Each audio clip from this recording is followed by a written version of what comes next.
we believe that God blessed us so that we can be a channel of blessings to others. We made this channel so we can bless other people.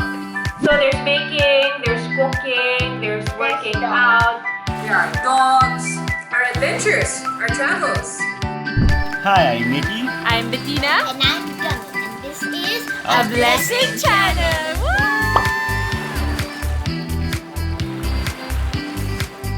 January 19, 2022 was the day we found out we were pregnant. I was only 4 weeks pregnant then. Only a home pregnancy test confirmed that. Immediately, we shared it to our family. We shared it to Yach and to Gummy. And we also shared it to our extended family, friends and families in Manila. Through a prank. Nang prank pa si Mick. Hi, family. Past few days, masakit ulo ni Bettina and umuubo si Maps. So, nagpa-test si Bettina. Just to check kung may sana okay naman. So, the test came out as positive. So, positive na pregnant. May addition na kami sa family. And at that time, we were just so happy that we were finally pregnant because we've been trying for the last 6 months. Nag-cross yung thought na sasabihin na ba natin? Kasi baka masyadong maaga. Sanay tayo that most couples do not share to the world or even to their families until 6 or 8 weeks.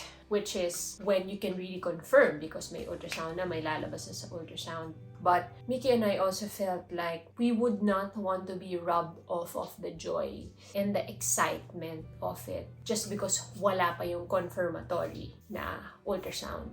O kung wala nun, kahit positive ka ngayon, 2 weeks before, it doesn't count. Hindi siya nabuo eh. So, that doesn't count as a pregnancy. Pero for us, especially now, when we look back at how short our pregnancy was, lalo kaming na-encourage na, however short it was, it did come. It does come. Kahit gaano pa kaiksi. Kahit pa sabihin nilang, hindi pa tao yan, wala pang heartbeat eh. Hindi naman yan, baby. For us, it was real. It was a pregnancy and we counted it as one. Soon after we found out, we shared it immediately to our family. But I was experiencing spotting and bleeding.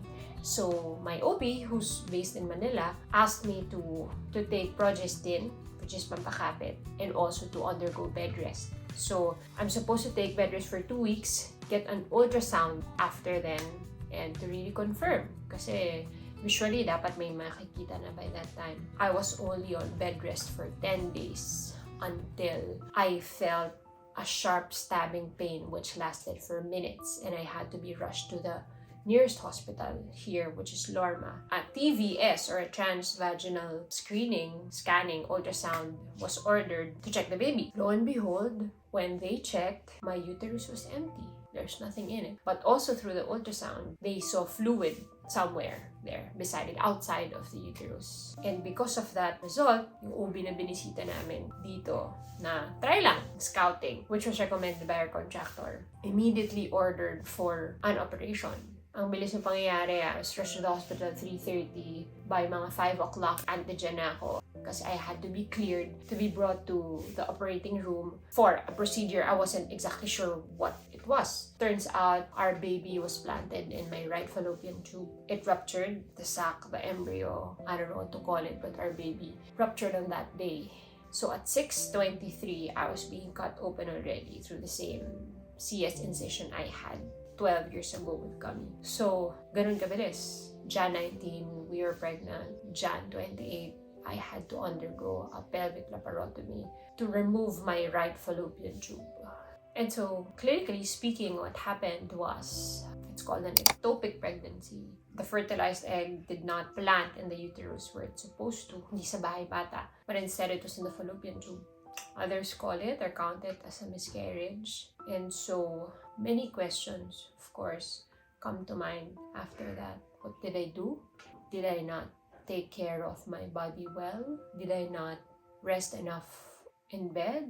What did I do for us to lose our baby? More than that, parang, Lord, bakit? Why after so long of, got me praying since she was 4. You'll answer that prayer and take it back after 10 days. Lord, ako siguro maintindihan ko pa, pero this is so crushing for our child. Napaka-crushing sa heart niya, sa spirit niya. Did God change His mind?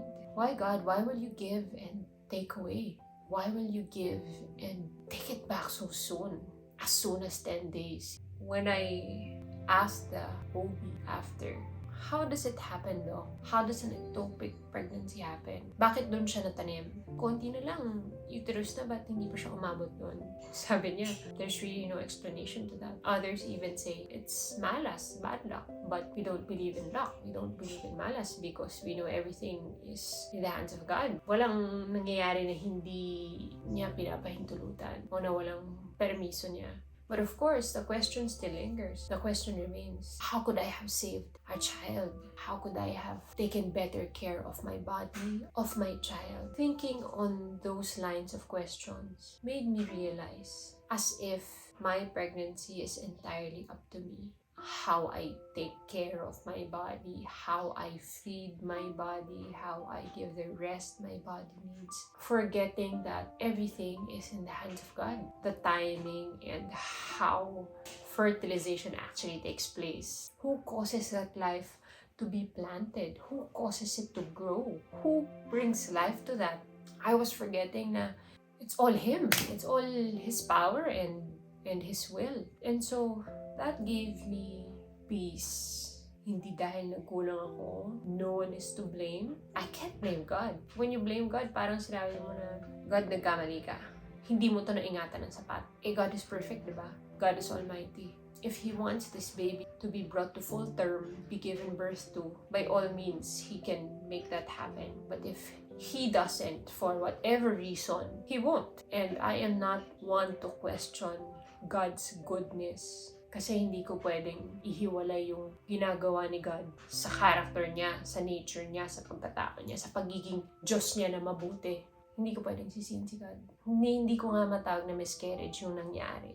Because did I not carry the baby enough? Did God not carry our baby enough to sustain the life He started, the life that He caused? Because when I look back from the day we found out we were pregnant, during the time I was on bed rest until the operation, until after, God carried us through that miscarriage. So, siguro the closest I could call it is truly God's will. God's will to give and to take away after 10 days. The Lord is righteous in all His ways and kind in all His works. Hindi ko pwedeng questionin yun, yung kabutihan niya. Just because I perceive what happened to me as not a good thing, as a bad thing, because it's a loss. I lost something. I lost someone. So, during the day I was about to be discharged, nung nagka-quiet time ako, tanong ko lang, Lord, bakit? Why give and take away? And it's not in the form or in the tone of questioning, accusing. It's just a sincere, Lord, why? It's a humble seeking of the heart, seeking for a reason. Parang enlightenment lang ba?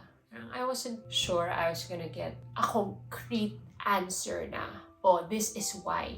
But Lord, maybe you can share some. Maybe you can shed a bit of light. And, on that day, I was searching for counseling, biblical counseling on miscarriage, on loss. And I was led to this article from desiringgod.org. This excerpt I'm about to read is from an article entitled, To Anyone Who Has Lost a Child. And it says here, the Lord has a purpose for each human life.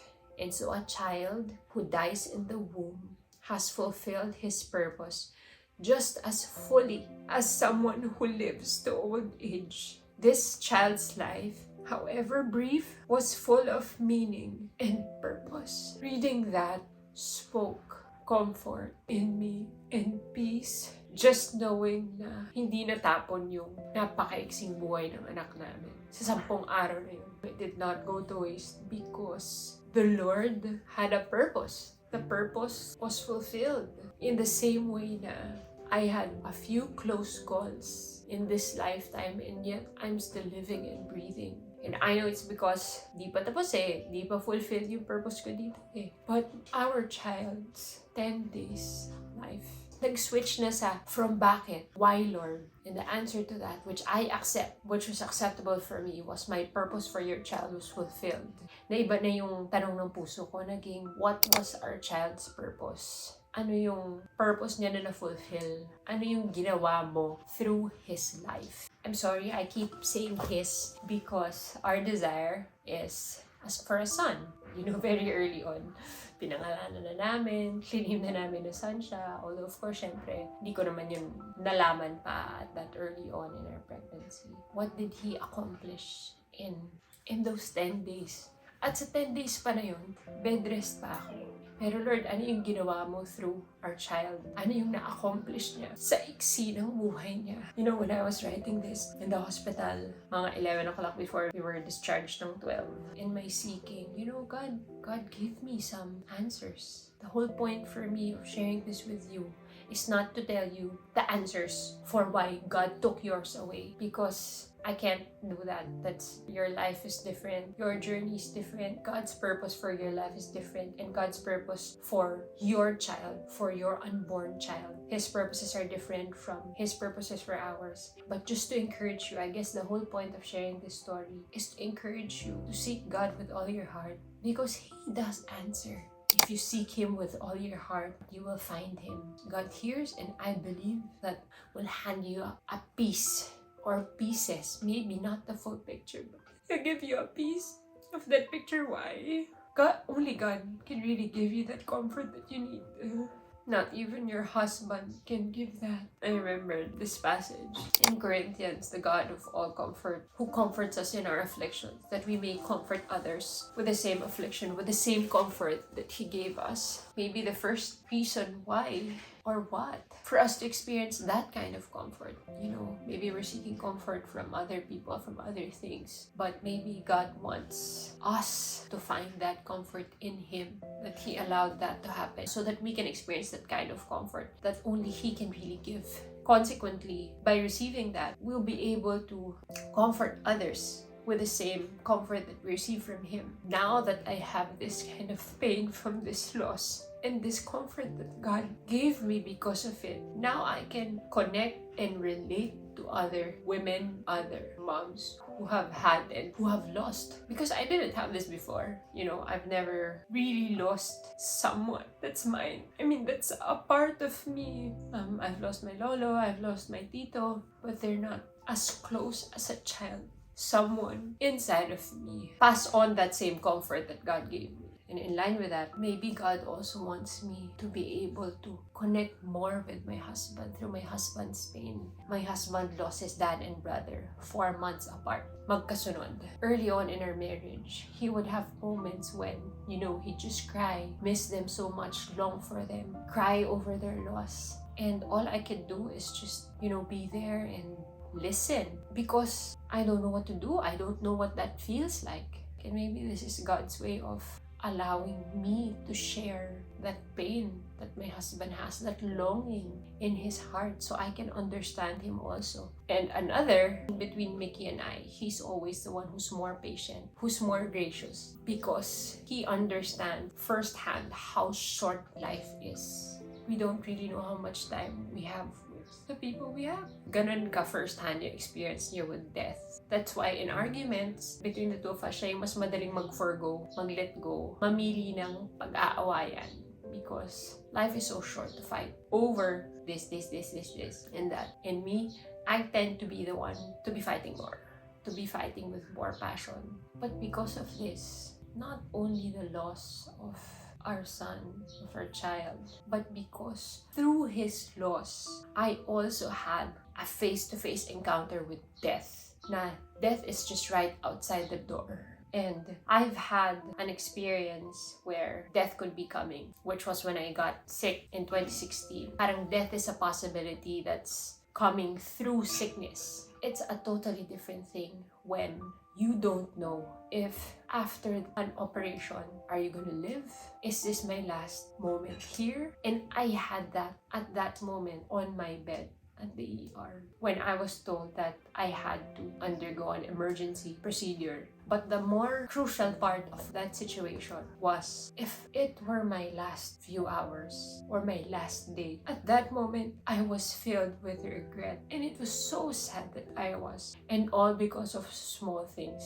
Small things I held on to. I would not have picked a fight. I would not have been stressed over this small thing because my last minutes then would be spent regretting over those and apologizing and trying to pull back, trying to pull all the good I can make at that very short time, just so that my last moments with the people I love won't be those of me making tampo or me getting angry. 3 days before, nagtampo ako kay Mick with his problems. So silly because nagkikrave ako ng giniling, ground beef with tomatoes, na tomato base, parang picadillo. Tapos hindi niya kagad niluto. And I felt bad. Hindi ko siya kinibo ng 3 araw. On that day, I snapped that gummy dahil na-stress ako sa kalat niya. The next thing I know, I had a sharp stabbing pain. I was rushed to the hospital. Antigen RT-PCR na ako because I need to be brought up to the OR right away.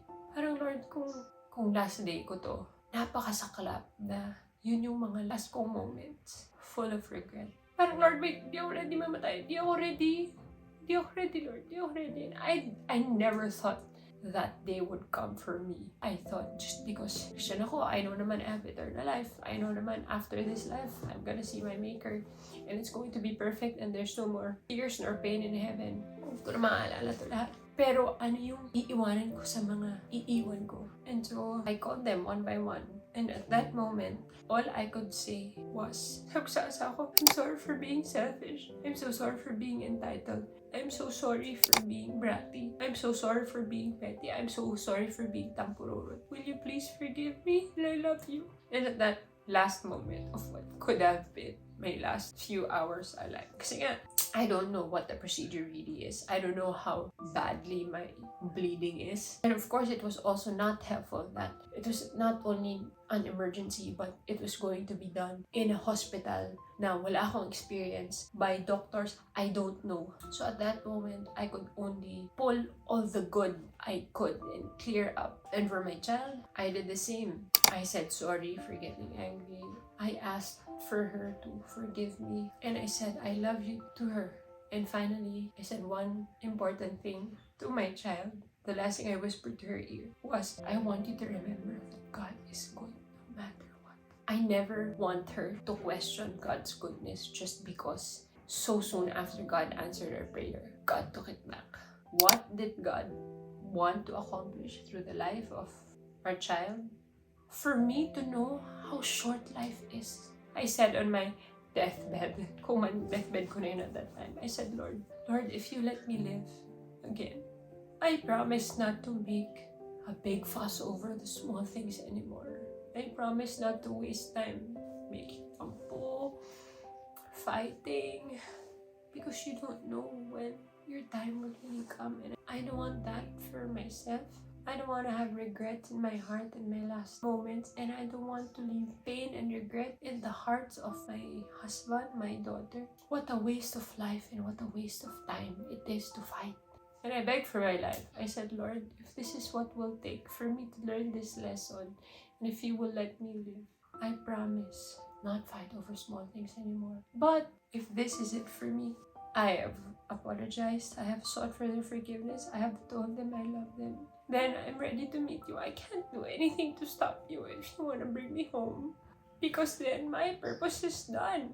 So Lord, I submit myself to you. Only He really knows when. And I'm so thankful it wasn't. What would I have left my loved ones dying that way? Na may tampo sa kanila. I can't bear the thought of it. I can think of many other ways the Lord has shown His purpose through our very short pregnancy. One is to give us hope that we can conceive. Kasi kala namin baka may problema kami somewhere. We've been trying for 6 months. We know we're very healthy. He gave us new joy, the possibility of life, of an addition to the family, and how everyone's just so excited to care for that baby, to feed that baby through me. I had to be on bed rest. It was a different kind of care that was needed. I was asked to literally be in bed and only stand up to use the toilet. Given that, 10 days na nga lang, Lord, naka-bed rest pa ako. I guess because of what happened, it gave me the perspective na, no, pregnancy is not just by the mother, but bore by the whole family. It's carried by the whole family. The weight is distributed evenly. Everyone has a part, has a share in carrying that kind of pregnancy that we had. Tulong-tulong talaga sila on how to, split the chores. I am most blessed with how Yach really stepped up. I mean, she's trained in the house and all, and even in cooking in those days, she really took it upon herself. Telling me, Madam, I know how much you want to serve this family through cooking, by cooking, but please let me do that. It was a really good time to train her. So, kahit naka-bed rest ako, it wasn't really a wasted time because it was even turned into an opportunity to train her in the kitchen. It really motivated her to not just give the buntis what she wants, what she's craving for, but to learn how to do it, to cook something new. So, even when I was in bed, I would give her instructions on how to cook what. Like, kunyari, nag-crave ng caldereta. So, through our door, I give her instructions on how. Of course, I gave her the recipe, I explained it to her. She would come to me. Pero yung, okay na ba yan? Pwede na ba idagdag tong liver spread? Ganyan. Video call, naka-video call pa kami. Kahit na, alam mo yun, she's just outside the door. So, I wouldn't really say that the time na I was on bed rest was parang a hard one, a sad one. My family made sure it wouldn't be like that it will not disrupt our family dynamics. We still ate together, except breakfast. Breakfast, they bring me breakfast, they eat ahead. But during lunch and dinner, they bring the food to the room. We eat on the bed. They sit on the floor or on the bed.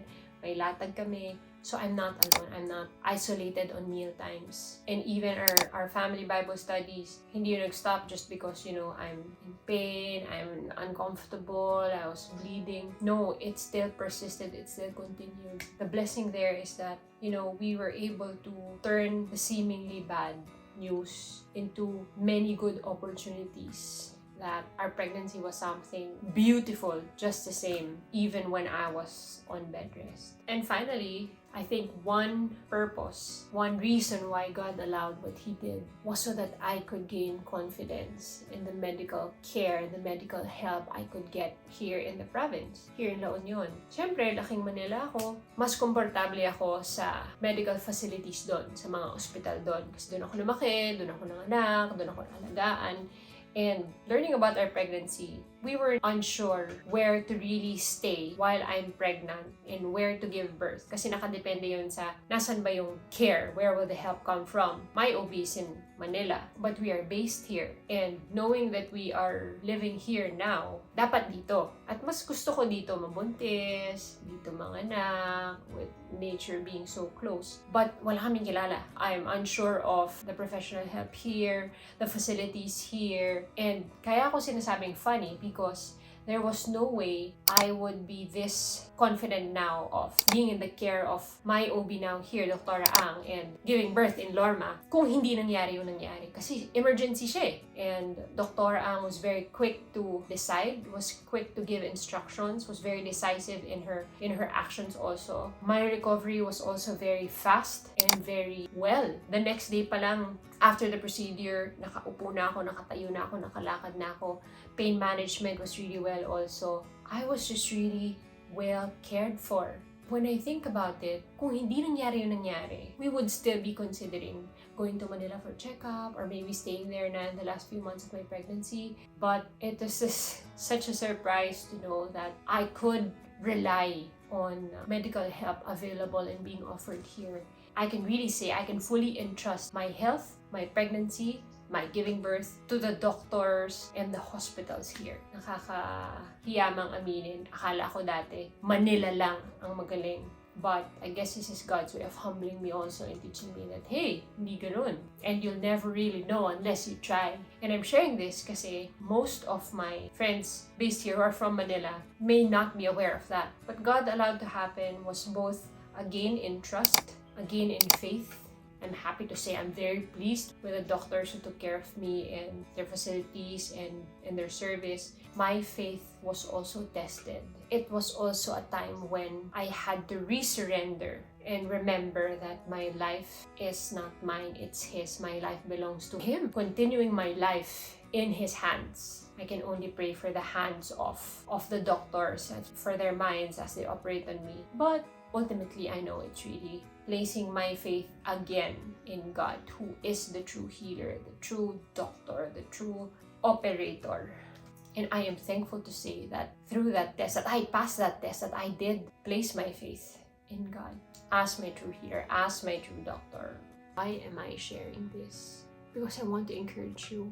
I want to encourage you to seek and to ask, and really ask God with all your heart. Ask God to reveal to you, to show you His hand on your pregnancy, however short or long it was.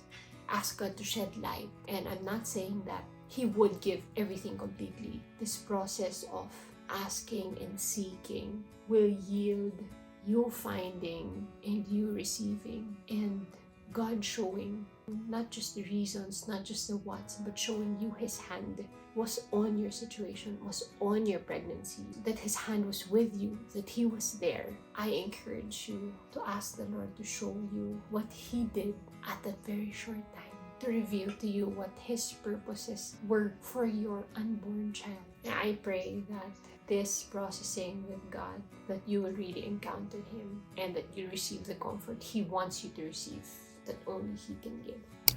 Hi! Uwi na kami today. It's January 31. Ready to go home. I feel normal. Mas mabilis yung lakad ko. Wala na halos kumikirot. I'm so thankful how I have been miraculously healing fast and well. Uwi na kami kasi may gami kami na naghihintay at nilagang baka ni Yatch.